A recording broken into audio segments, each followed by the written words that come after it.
Welcome to আয়ুর রান্নাঘর। আজকে আমি রান্না করব মাটন তেহারি। মাটন তেহারির জন্য আমি এখানে একটা মাটির হাঁড়ি নিয়ে নিয়েছি। শান প্যাকেটের বিরিয়ানি মশলা সেটা নিয়েছি। আদা বাটা নিয়েছি, রসুন বাটা নিয়েছি, পেঁয়াজ কুচি আর কাঁচামরিচ নিয়েছি। এখানে আমি 1.5 কেজির মতো ছাগলের মাংস নিয়েছি। এটা আমি এই পাতিলাতেই আধা রান্না করে নিব।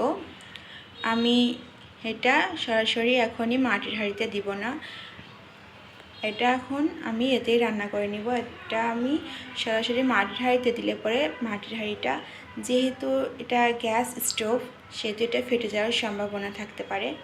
তার জন্য আমি এতে আধা সিদ্ধ করে নিব, তারপরে মৃদু আছে আমি মাটির হাঁড়িতে বসিয়ে দিব। তো চলুন দেখে নিই আমি কিভাবে রান্না করব মাটন বিরিয়ানি। প্রথমে আমি কড়াইয়ে মাংস বসিয়ে দিয়েছি। আদা বাটা এবং রসুন বাটা আমি অ্যাড করে দিয়েছি।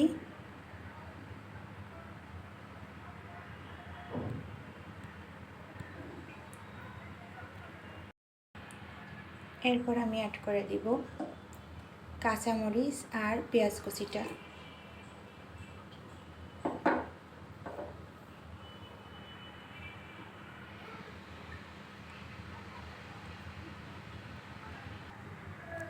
এরপর অ্যাড করে দিব এলাচ এবং দারচিনি।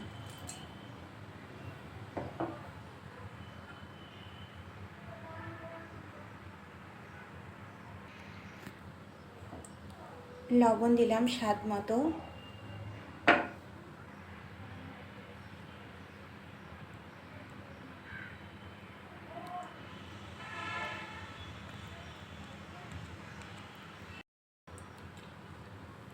সবশেষ অ্যাড করে দিলাম কুকিং অয়েলটা। আমি এখানে 1 কাপ পরিমাণের মতো কুকিং অয়েল অ্যাড করে দিলাম।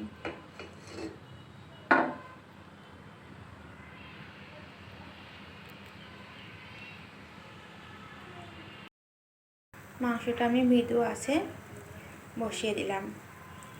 এটা আমি ঢাকনা দিয়ে আধা ঘন্টা পর্যন্ত রান্না করতে থাকবো। মাংসটা আমার সিদ্ধ হয়ে গেছে, চুলাটা আমি অফ করে নিব।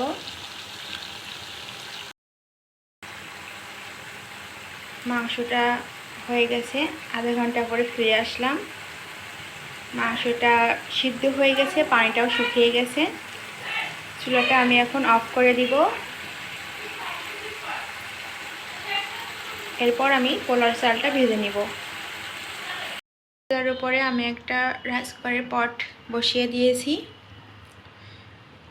এটা গরম হয়ে এসেছে।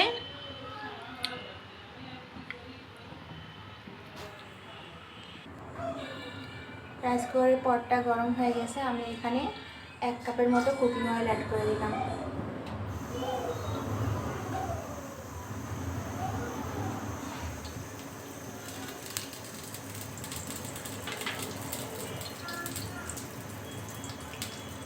এখানে আমি 1 কাপের মতো পেঁয়াজ কুচি করে কেটে নিয়েছি।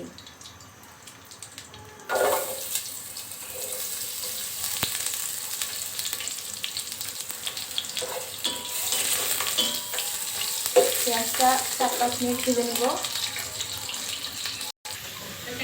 পেঁয়াজ ভাজিটা হয়ে গেছে, এখন এর মধ্যে আমি চালটা অ্যাড করে দিব।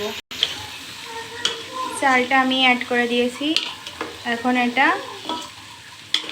2 মিনিট ভেজে নিব।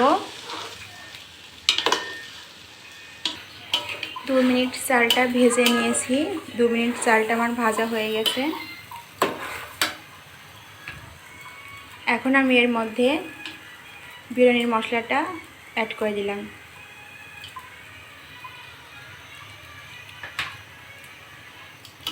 বিরিয়ানির মশলাটা অ্যাড করার পরে আমি আরও 2 মিনিট নাড়ব।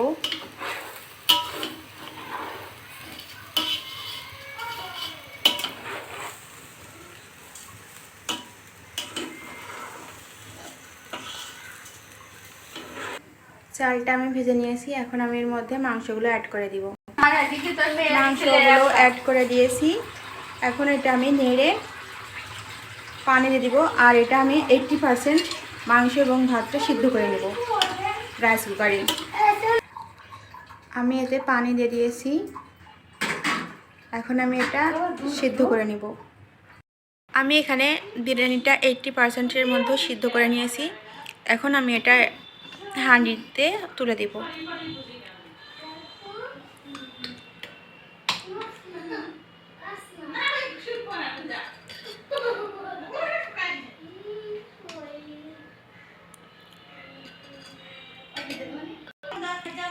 আমি এখানে হাঁড়িতে নিয়ে নিয়েছি। এখন এটা আমি চুলার উপরে দিয়ে দিব।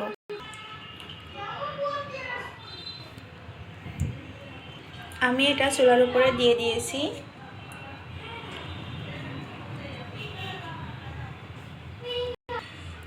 আমি এটা মাটির একটা পাত্র দিয়ে ঢেকে দিয়েছি। এখন এটা আমি মৃদু আঁচে 20 থেকে 30 মিনিটের মতো রাখবো। ফিরে আসলাম 30 মিনিট পর। এটা আমি খুলে দেখব। রেডি হয়ে গেল হান্ডি বিরিয়ানি। দেখুন একদম ধোয়া ওঠা বিরিয়ানি।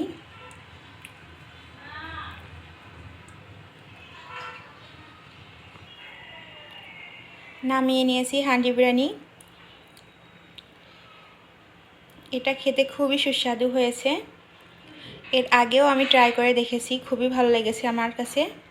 তার জন্য আমি আবারও সবার করলাম এবং সবার সঙ্গে শেয়ার করলাম। রেসিপিটা যদি ভালো লাগে অবশ্যই বন্ধুদের সঙ্গে শেয়ার করবেন এবং আমার চ্যানেলটা সাবস্ক্রাইব করবেন, কমেন্টস করবেন। ভালো লাগলে কমেন্টস করে অবশ্যই জানাবেন। আর এরকম নতুন নতুন রেসিপি পাওয়ার জন্য আমার চ্যানেলটিকে সাবস্ক্রাইব করে রাখুন।